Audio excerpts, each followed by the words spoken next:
রোমীয় ৬ অধ্যায়। তাই তোমরা কি মনে করো যে আমরা পাপ করতেই থাকব যেন ঈশ্বরের অনুগ্রহ বৃদ্ধি পায়?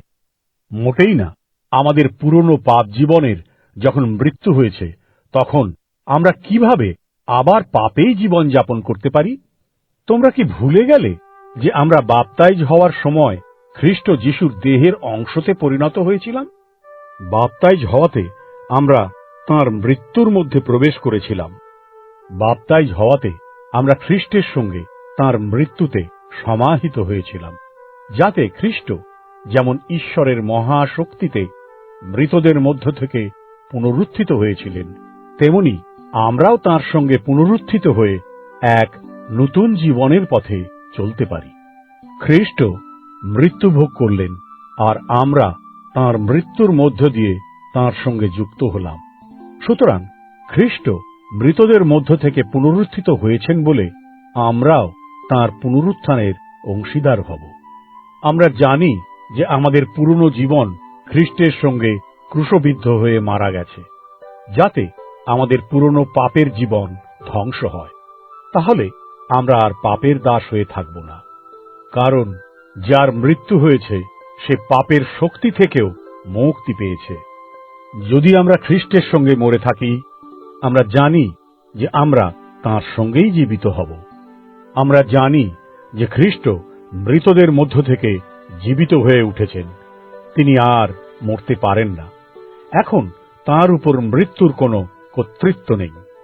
খ্রিস্ট মৃত্যু ভোগ করেছিলেন পাপের শক্তিকে চিরতরে পরাভূত করার জন্য। এখন তাঁর যে জীবন, সেই জীবন তিনি ঈশ্বরের জন্য যাপন করেন।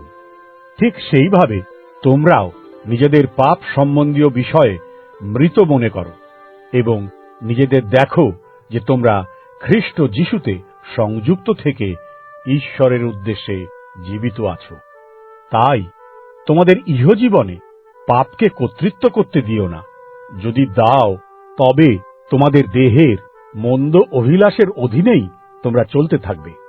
তাই তোমাদের দেহের অঙ্গ প্রত্যঙ্গ অধর্মের হাতিয়ার করে পাপের কাছে তুলে দিও না। মন্দ কাজে তোমাদের দেহকে ব্যবহার করো না। ঈশ্বরের হাতে নিজেদের তুলে দাও। সেই লোকদের মতো হও যারা পাপের সম্বন্ধে মরেছিলেন এবং মৃতদের মধ্য হতে পুনরুত্থিত হয়ে এখন ঈশ্বরের উদ্দেশ্যে জীবিত আছেন। নিজেদের অঙ্গ প্রত্যঙ্গ ধার্মিকতার হাতিয়ার করে ঈশ্বরের সেবায় নিবেদন করো। পাপ আর তোমাদের উপর প্রভুত্ব করবে না, কারণ তোমাদের জীবন আর বিধি ব্যবস্থার অধীন নয়, কিন্তু ঈশ্বরের অনুগ্রহের অধীন। তাহলে আমরা কি করব? আমরা বিধি ব্যবস্থার অধীন নই, ঈশ্বরের অনুগ্রহের অধীন। তাই আমরা কি পাপ করতেই থাকব? না। তোমরা নিশ্চয়ই জানো যে তোমরা যখন কারো অনুগত হবে বলে তারই হাতে নিজেদের দাস রূপে তুলে দাও, তখন যার অনুগত হলে তোমরা তারই দাস।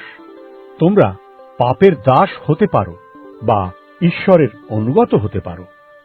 পাপ আত্মিক মৃত্যু আনে, কিন্তু ঈশ্বরের অনুগত থাকলে তোমরা ধার্মিক প্রতিপন্ন হবে।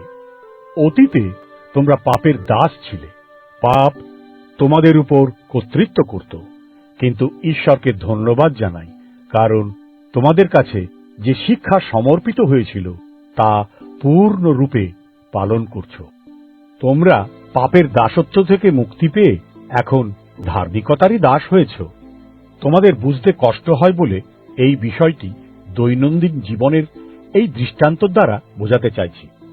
তোমরা তোমাদের শরীরের অঙ্গ প্রত্যঙ্গ পাপের দাসত্বে ও মন্দের মধ্যে সঁপে দিয়েছিলে। ফলে তোমরা কেবল মন্দ উদ্দেশ্যেই জীবনযাপন করতে। সেইভাবে এখন তোমরা তোমাদের শরীরের অঙ্গ প্রত্যঙ্গ ধার্মিকতার দাস রূপে সঁপে দাও।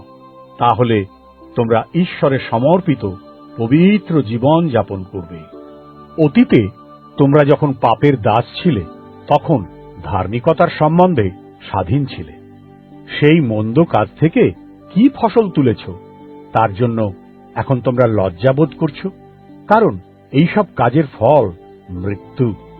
কিন্তু এখন তোমরা সেই পাপ থেকে মুক্ত হয়ে ঈশ্বরের দাস হয়েছ। তাই এখন যে ফসল তোমরা পাচ্ছ তা পবিত্রতার জন্য এবং তার পরিণাম অনন্ত জীবন। কারণ পাপ যে মজুরি দেয় সেই মজুরি হল মৃত্যু, কিন্তু ঈশ্বর অনুগ্রহ করে যা দান করেন সেই দান হল আমাদের প্রভু খ্রিস্ট যিশুতে অনন্ত জীবন।